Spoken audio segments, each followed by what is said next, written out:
Hello दोस्तों, कैसे हो आप सब। उम्मीद करता हूँ आप सब बहुत अच्छे होंगे और अपनी पढ़ाई भी बहुत अच्छे से कर रहे होंगे।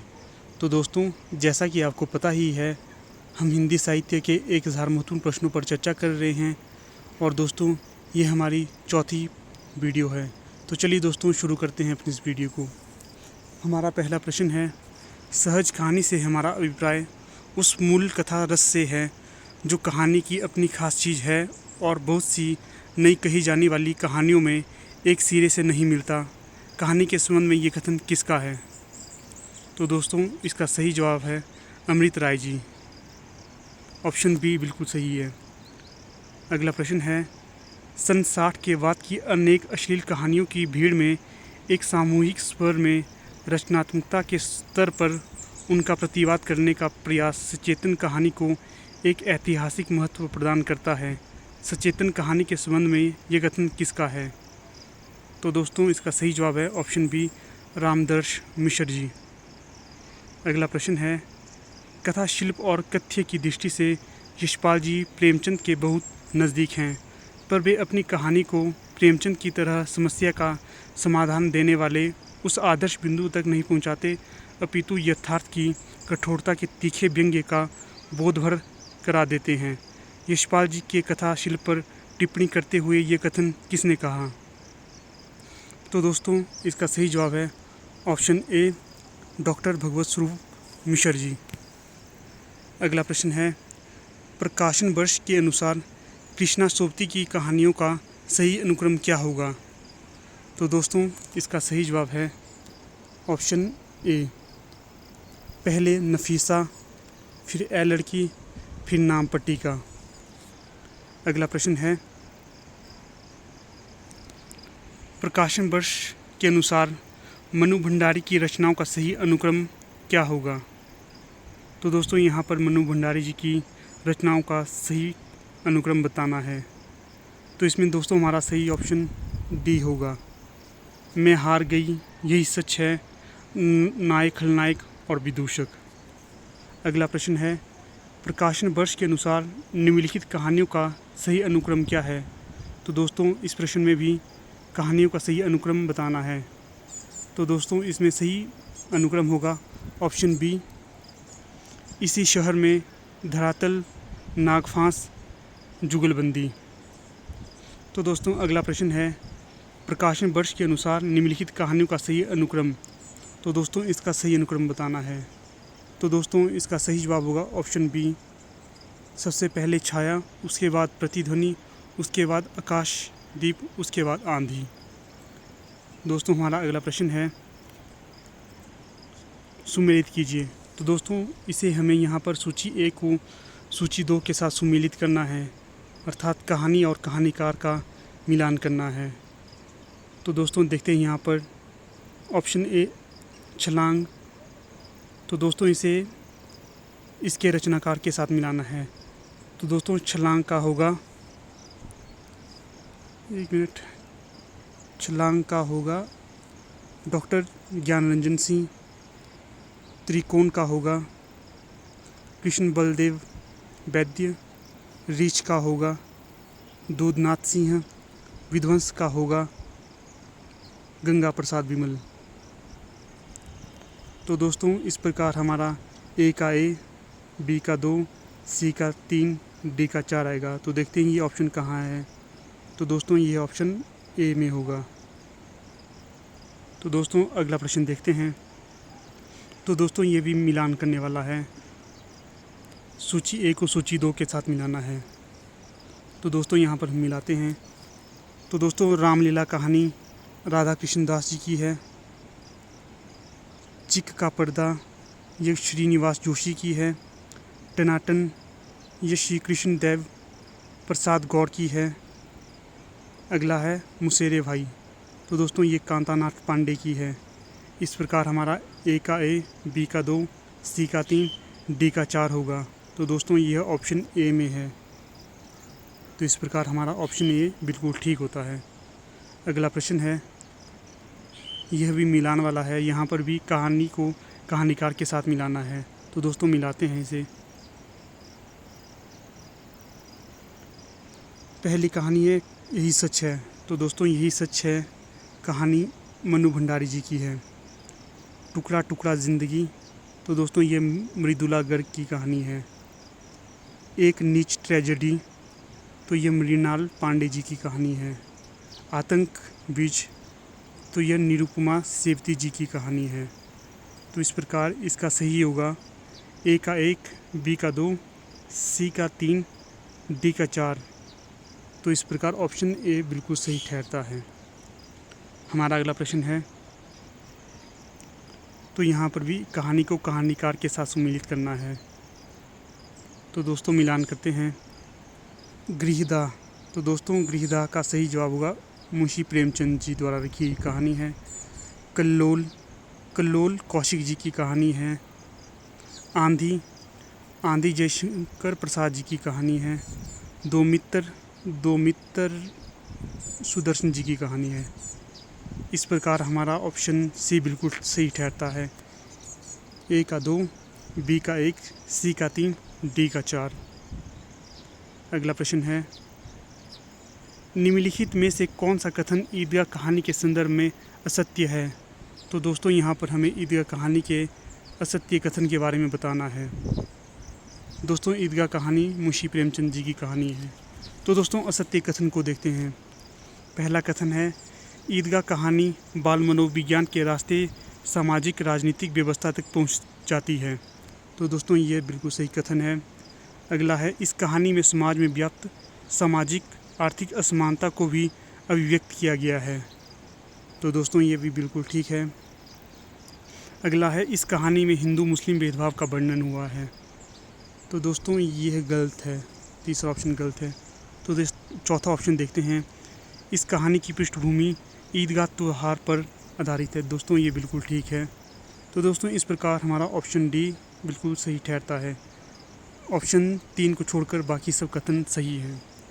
अगला प्रश्न है, दुनिया का सबसे अनमोल रत्न कहानी के पात्र हैं।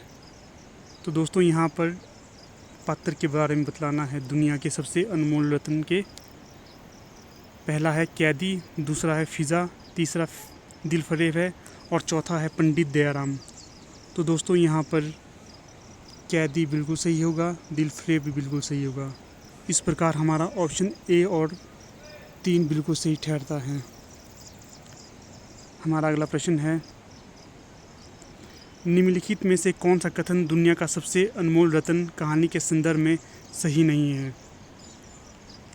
तो दोस्तों पहला ऑप्शन देखते हैं, इस कहानी में प्रेमी प्रेमिका का वर्णन हुआ है। अगला है, इस कहानी में देशभक्त सैनिक के बलिदान का वर्णन हुआ है।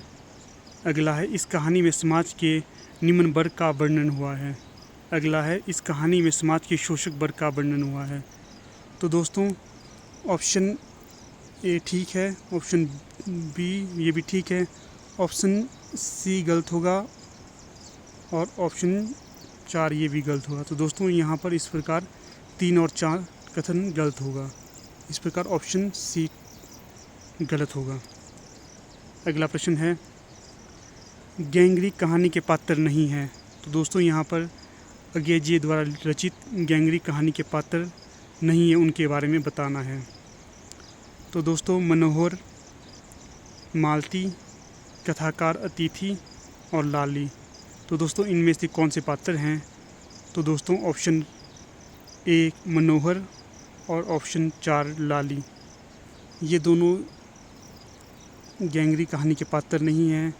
2 और 3 अर्थात मालती और कथाकार गैंगरी कहानी के पात्र हैं। तो इस प्रकार यहाँ पर ऑप्शन ए सही ठहरता है, अर्थात मनोहर और लाली गैंगरी कहानी के पात्र नहीं है। अगला प्रश्न है, गैंगरी कहानी किन सोपानों के इर्द गिर्द घूमती है।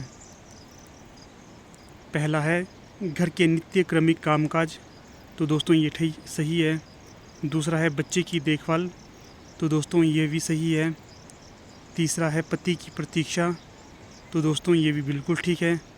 चौथा है मेहमानों के अतिथि सत्कार पर। तो दोस्तों इसको छोड़कर बाकी सब ठीक हैं, अर्थात ऑप्शन 4 गलत है और बाकी सब ठीक हैं। तो दोस्तों ऑप्शन डी बिल्कुल सही ठहरता है, अर्थात गैंगरी कहानी घर के नित्य क्रमिक कामकाज पर आधारित है, बच्चे की देखभाल पर आधारित है और पति की प्रतीक्षा पर आधारित है और मेहमानों के अतिथि सत्कार पर आधारित नहीं है। अगला प्रश्न है, अभी तक जो कहानी सिर्फ कथा कहती थी या कोई चरित्र पेश करती थी अथवा एक विचार को झटका देती थी, वही जीवन के प्रति एक नया भावबोध जगाती है। ये कहानी के संबंध में किसका कथन है? तो दोस्तों इसका सही जवाब है option A, doctor Namvar Singh. अगला प्रश्न है, पुरानी और नई कहानी के बीच बदलाव बिंदु हैं नई वैचारिक दृष्टि। नई कहानी के संबंध में ये विचार किसने व्यक्त किया? तो दोस्तों इसका जवाब होगा कमलेश्वर जी। ऑप्शन सी बिल्कुल सही है। अगला प्रश्न है, नई कहानी का सबसे बड़ा वैशिष्ट्य है कथा तत्व का ह्रास, नया कहानीकार कथानक को महत्व नहीं देता। ये किसका कथन है? तो दोस्तों इसका सही जवाब है ऑप्शन सी, गणपति चंद्रगुप्त। अगला प्रश्न है, सबसे उत्तम कहानी वह होती है जिसका आधार किसी मनोवैज्ञानिक सत्य पर हो। उपयुक्त कथन किसका है? तो दोस्तों इसका सही जवाब है ऑप्शन सी, प्रेमचंद। तो दोस्तों अगला प्रश्न है, प्रकाशन वर्ष के अनुसार निम्नलिखित कहानियों का सही अनुक्रम क्या होगा? तो दोस्तों यहाँ पर सही अनुक्रम के बारे में बताना है। तो दोस्तों इसका सही जवाब होगा ऑप्शन ए, सबसे पहले पुरस्कार, फिर कफन, फिर राजा निर्वंशिया, फिर वापसी। अगला प्रश्न है, ये भी प्रकाशन वर्ष वाला है। प्रकाशन वर्ष के अनुसार निम्नलिखित कहानियों का सही अनुक्रम बताना है।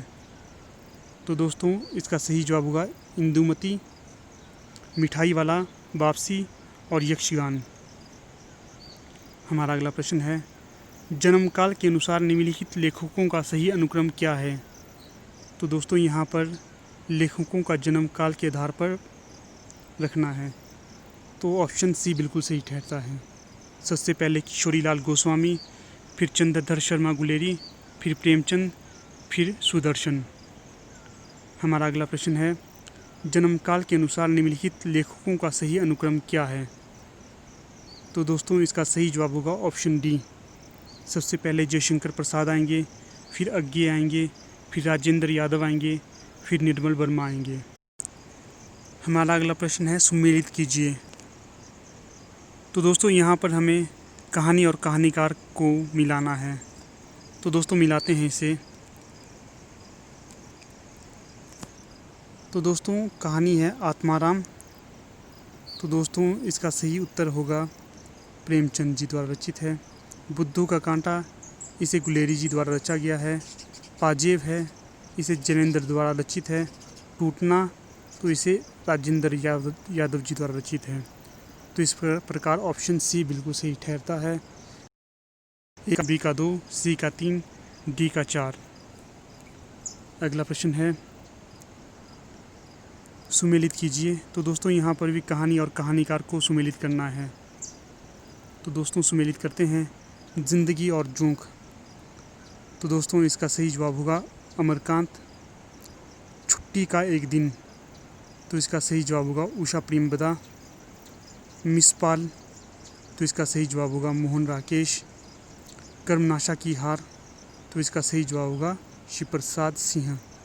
तो इस प्रकार इसका सही ऑप्शन ठहरता है ऑप्शन डी, ए का 3, बी का 1, सी का 4, डी का 2। अगला प्रश्न है, तो दोस्तों यहाँ पर भी सुमेलित करना है, कहानी और कहानीकार को सुमेलित करना है। कहानी है त्रिशंकु, तो इसका सही जवाब होगा मनु भंडारी। कहानी है इंद्रजाल, इसका सही जवाब होगा जयशंकर प्रसाद। कहानी है मानसरोवर, तो इसका सही जवाब होगा प्रेमचंद। कहानी है विपथगा, तो इसका सही जवाब है अज्ञे। तो दोस्तों मानसरोवर प्रेमचंद जी की कहानियों का संग्रह है। तो इस प्रकार हमारा ऑप्शन डी बिल्कुल सही ठहरता है।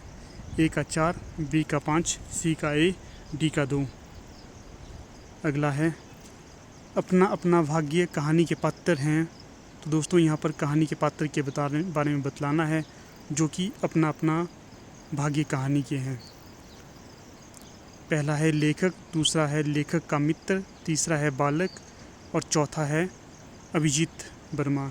तो दोस्तों यहाँ पर ए, लेखक का मित्र और बालक अपना अपना भाग्य कहानी के पात्र हैं।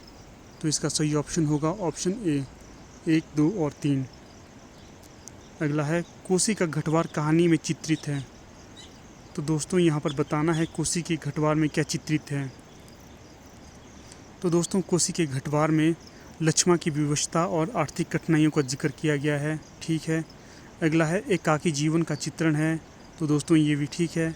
अगला है ग्रामीण अंचलों में फैले अंधविश्वास का चित्रण किया गया है। तो दोस्तों ये भी ठीक है। अगला है सामाजिक चेतना। तो दोस्तों ऑप्शन 4 को छोड़कर बाकी सब ठीक हैं। इस प्रकार हमारा मिलान या कूट ऑप्शन बी बिल्कुल सही ठहरता है, अर्थात ए, बी, सी 1, 2, 3 बिल्कुल सही होंगे। अगला है कृष्णा सोबती की कहानी सिक्का बदल गया के पात्र हैं। तो दोस्तों यहाँ पर सिक्का बदल गया कहानी के पात्र के बारे में बतलाना है। शाहनी ये भी सिक्का बदल गया कहानी के पात्र है। हसीना यह भी है। जुलेखा ये नहीं है। शेरा ये भी है। तो इस प्रकार ऑप्शन सी बिल्कुल सही ठहरता है, 1, 2 और 4। अगला प्रश्न है सिक्का बदल गया कहानी का उद्देश्य क्या है। तो दोस्तों यहाँ पर सिक्का बदल गया कहानी के उद्देश्य के बारे में बताना है। देश के बंटवारे की स्थिति पर लोगों पर पड़े प्रभाव का चित्रण किया गया है। तो दोस्तों ये सही है। अगला है अमीर शाही जीवन बिताने वालों की दुर्दशा का चित्रण किया गया है। तो दोस्तों ये गलत है। अगला है मालिक के प्रति वफादारी निभाने का चित्रण किया गया है। तो दोस्तों ये भी गलत है। अगला है आपसी प्रेम का चित्रण किया गया है। तो दोस्तों ये भी ठीक है। तो इस प्रकार ऑप्शन ए और 4 बिल्कुल सही ठहरता है। कूट नंबर डी बिल्कुल सही है। हमारा अगला प्रश्न है इंस्पेक्टर मातादीन चांद पर कहानी के पात्र कौन कौन हैं। तो दोस्तों पुलिस मंत्री ये ठीक है। यान चालिका ये गलत है। चांद ये भी गलत है। मातादीन तो यह भी ठीक है। इस प्रकार ऑप्शन ए और 4 बिल्कुल सही है और कूट सी बिल्कुल सही ठहरता है। हमारा अगला प्रश्न है कहानी एक सूक्ष्मदर्शी यंत्र है जिसके नीचे मानवीय अस्तित्व के दृश्य खुलते हैं। उपयुक्त कथन किसका है। तो दोस्तों ये कथन अज्ञे जी का है। अगला प्रश्न है आदर्शवादी एवं सुधारवादी दृष्टि का कारण यह भी है कि प्रेमचंद के मन में मनुष्य की सद्वृत्तियों के प्रति गहरी आस्था है। उन्हें लगता है कि मनुष्य बुनियादी तौर पर बुरा नहीं होता एवं उसके सुधार की संभावनाएं सदा बनी रहती है। प्रेमचंद की आदर्शवादी कहानी के संबंध में ये कथन किसका है। तो दोस्तों इसका सही जवाब है ऑप्शन सी भारद्वाज। अगला प्रश्न है जन्मकाल के अनुसार निम्नलिखित लेखों का सही अनुक्रम क्या है। तो दोस्तों ऑप्शन बी इसका सही जवाब है। सबसे पहले प्रेमचंद आएंगे, फिर जयशंकर प्रसाद, फिर यशपाल, फिर जैनेन्द्र कुमार। अगला प्रश्न है जन्मकाल के अनुसार निम्नलिखित लेखकों का सही अनुक्रम क्या है। तो दोस्तों इसका भी ऑप्शन बी सही होगा।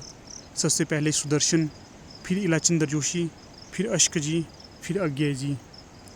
हमारा अगला प्रश्न है जन्मकाल के अनुसार निम्नलिखित लेखकों का सही अनुक्रम क्या है। तो ऑप्शन बी इसका भी सही होगा। सबसे पहले आएंगे माधवराव सप्रे, फिर रामचंद्र शुक्ल, फिर जयशंकर प्रसाद, फिर कौशिक जी। हमारा अगला प्रश्न है कहानी और कहानीकार को सम्मिलित करना है। पहला है जानवर और जानवर। तो दोस्तों ये है मोहन राकेश जी की कहानी। अगला है एक दिन का मेहमान। तो दोस्तों ये निर्मल वर्मा जी की कहानी है। फिर है जहाँ लक्ष्मी कैद है। तो ये राजेंद्र यादव जी की कहानी है। फिर है 11 वर्ष का समय। तो ये रामचंद्र शुक्ल जी की कहानी है। तो दोस्तों इस प्रकार ऑप्शन सी बिल्कुल सही ठहरता है, अर्थात ए का ए, बी का 2, सी का 3, डी का 4। अगला प्रश्न है कहानीकार और कहानी को मिलाना है। तो मिलाते हैं दोस्तों। पुरस्कार है। तो दोस्तों पुरस्कार प्रसाद जी की कहानी है। हार की जीत ये सुदर्शन जी की कहानी है। रूठी रानी ये चतुर्सेन शास्त्री जी की कहानी है। चॉकलेट ये उगर जी की कहानी है। तो इस प्रकार इसका ऑप्शन ए बिल्कुल सही ठहरता है। ए का ए, बी का 2, सी का 3, डी का 4। अगला प्रश्न है, तो ये भी कहानीकार और कहानी को सुमेलित करने वाला है। तो दोस्तों इसका मिलान करते हैं। यही सच है। तो दोस्तों इसका सही जवाब है मनु भंडारी। बेगाने घर में, तो ये मंजुल भगत की कहानी है। कितनी कैद, कितनी कैदें, तो ये है आपका मृदुला गर्ग जी की कहानी। फिर है बगैर तराशे हुए, तो दोस्तों ये कहानी है सुधा अरोड़ा जी की। तो इस प्रकार ऑप्शन बी सही ठहरता है। ए का 4, बी का 3, सी का 2, डी का ए। अगला प्रश्न है, इसे भी सुमेलित करना है।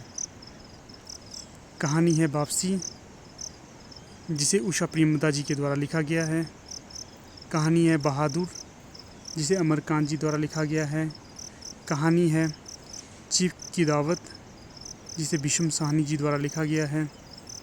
कहानी है टूटना, जिसे राजेंद्र यादव जी द्वारा लिखा गया है। इस प्रकार ऑप्शन ए सही ठहरता है। ए का 2, बी का 3, सी का 4, डी का ए। अगला प्रश्न है, सुमेलित करना है दोस्तों इसे भी कहानी और कहानीकार के साथ। हार की जीत, तो ये सुदर्शन जी की कहानी है। मंत्र, ये प्रेमचंद जी की कहानी है। उसने कहा था, ये गुलेरी जी की कहानी है। गलत मंदिर, ये कौशिक जी की कहानी है। इस प्रकार ऑप्शन डी बिल्कुल सही ठहरता है। ए का 2, बी का 1, सी का 4, डी का 3। अगला प्रश्न है, राजा निर्वंशिया कहानी के पात्र हैं। ऑप्शन है बच्चन सिंह, जगपति, चंदा और श्यामली। तो दोस्तों इसका सही जवाब होगा ए का 2 और 3, अर्थात ऑप्शन ए बिल्कुल सही ठहरेगा। ए 2, 1, 2 और 3, अर्थात बच्चन सिंह, जगपति और चंदा राजा निर्वंशिया कहानी के पात्र हैं। श्यामला इस कहानी के पात्र नहीं है।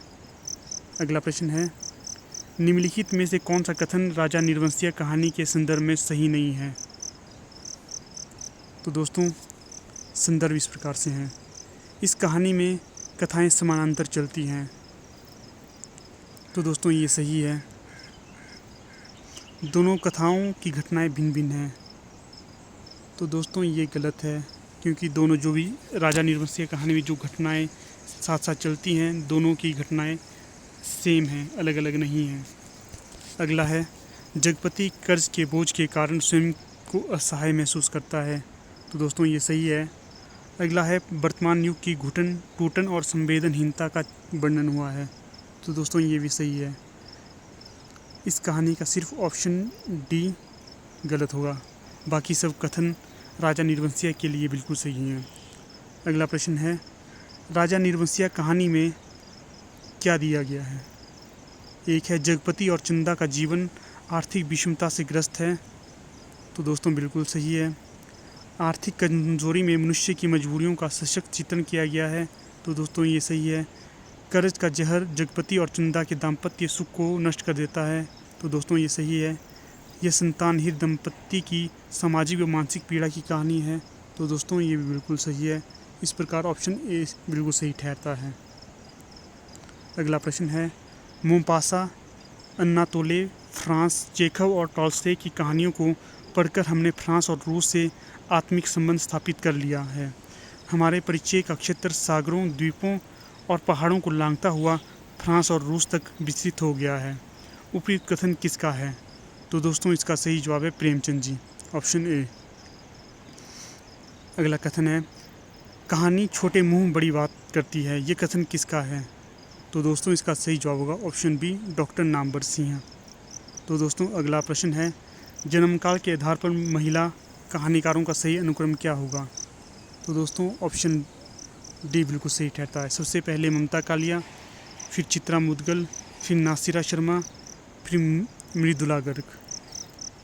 अगला प्रश्न है, जन्मकाल के अनुसार निम्नलिखित कहानियों के कहानीकारों का सही सुमेलन करना है। हमारा सही ऑप्शन होगा ऑप्शन डी।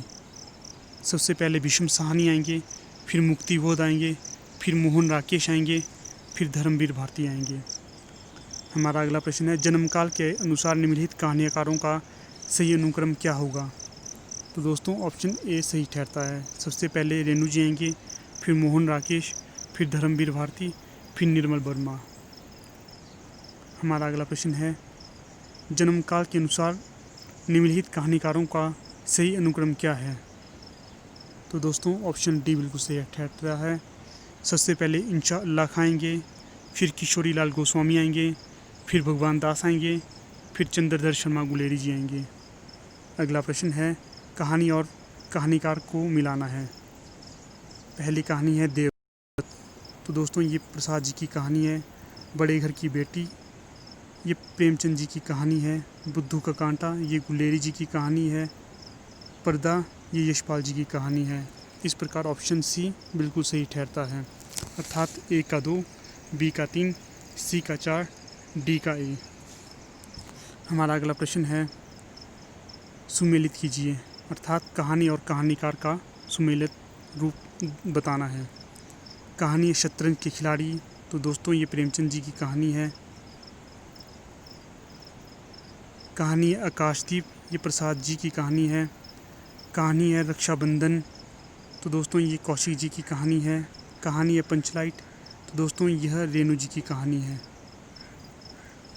इस प्रकार ऑप्शन सी बिल्कुल सही ठहरता है, ए का 3, बी का 1, सी का 4, डी का 2। हमारा अगला प्रश्न है, कहानी और कहानीकार को सुमेलित करना है। चाय घर में मृत्यु। तो दोस्तों ये कहानी काशीनाथ सिंह की है। एक पति के नोट्स। तो दोस्तों ये महेंद्र भल्ला की कहानी है। चीफ की दावत ये विषम साहनी की कहानी है। सावित्री नंबर 2 तो ये धर्मवीर भारती की कहानी है। तो इस प्रकार ऑप्शन सी बिल्कुल सही ठहरता है, ए का 4, बी का 3, सी का 2, डी का 1। अगला प्रश्न है, कहानी और पात्र को सुमेलित करना है। कहानी है पंच परमेश्वर। तो इसका पात्र है समझू साहू। कहानी है रूप की छाया। तो इसका पात्र है सरला। कहानी है रोज। तो इसका पात्र है टीटी। कहानी है अभिमान। तो इसका पात्र है नत्था। तो कोट नंबर 4 अर्थात डी बिल्कुल सही ठहरता है। मिलान इस प्रकार होगा, ए का 4, बी का ए, सी का 2, डी का 3। तो दोस्तों अगला प्रश्न है, निम्नलिखित में से कौन सी कहानी पांडे बेचन शर्मा उग्र की है। तो दोस्तों देखते हैं, शैतान मंडली उग्र जी की कहानी है। इंद्रधनुष ये उग्र जी की कहानी है। बलात्कार ये भी उग्र जी की कहानी है। प्रेम फातिमा। तो दोस्तों प्रेम फातिमा को छोड़ बाकी सब उग्र जी की कहानी है। ऑप्शन नंबर बी बिल्कुल सही ठहरता है। हमारा अगला प्रश्न है, निम्नलिखित में से जयशंकर प्रसाद की कहानियों के पात्र कौन कौन हैं। तो दोस्तों पात्र देखते हैं, जया ये भी प्रसाद जी की कहानी की पात्र है। हुमायूं यह भी पात्र है इनका। मालती। तो दोस्तों मालती प्रसाद जी की किसी भी कहानी का पात्र नहीं है। ममता। तो दोस्तों ममता भी है। तो ऑप्शन नंबर ए बिल्कुल सही ठहरता है, अर्थात 1, 2 और 4 ये प्रसाद जी की कहानियों के पात्र हैं। तो दोस्तों अगला प्रश्न है, निम्नलिखित में से फणीश्वर नाथ रेणु की कहानियों के पात्र हैं। तो दोस्तों यहाँ पर रेणु जी की कहानियों के पात्र के बारे में बतलाना है। मिरंदगिया। तो दोस्तों ये भी रेणु जी की कहानी का पात्र है। अगला है रमपतिया। तो दोस्तों ये भी है। अगला है पलटदास।